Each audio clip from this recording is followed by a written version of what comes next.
unang question, since yung verified impeachment complaint against BP Sara is now in the Senate, ang tanong ng marami, bakit, why the Senate went on break last night without tackling the verified impeachment case against BP Sara? Well, una, yun ang schedule namin. Alam niyo namang lahat yun.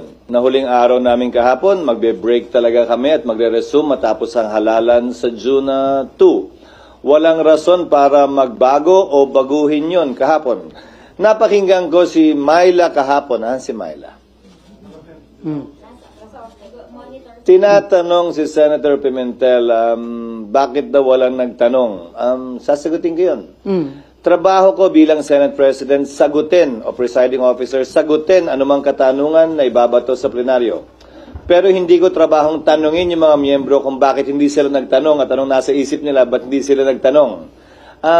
Fact is, walang nagtanong dahil hindi pa naman officially informed Senado, ang plenaryo, kaugnay sa paghahain ng impeachment complaint dahil dadaan pa ito sa isang proseso sang-ayon sa rules at practice at procedure ng Senado kaugnay ng mga impeachment complaints. So sir, mali yung impression na parang may napag-usapan ba na wag itong itackle sa Senate plenary? Walang caucus na naganap, walang usapang naganap sa pagitan ng mga miyembro ng Senado kaugnay nito o kaugnay ng anumang bagay. Bago kami nag-adjourn kahapon, nung Martes, nung Lunes, kahit nung nagdaang linggo, wala kaming pagpupulong na formal kaugnay nito.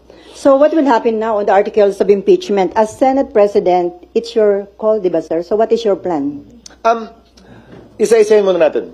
Sang-ayon sa rules ng Senado, kapag kami inihaing articles of impeachment or complaint or resolution on impeachment sa Senado, the Senate President, nakalagay sa rules namin, shall take proper order of the subject of impeachment.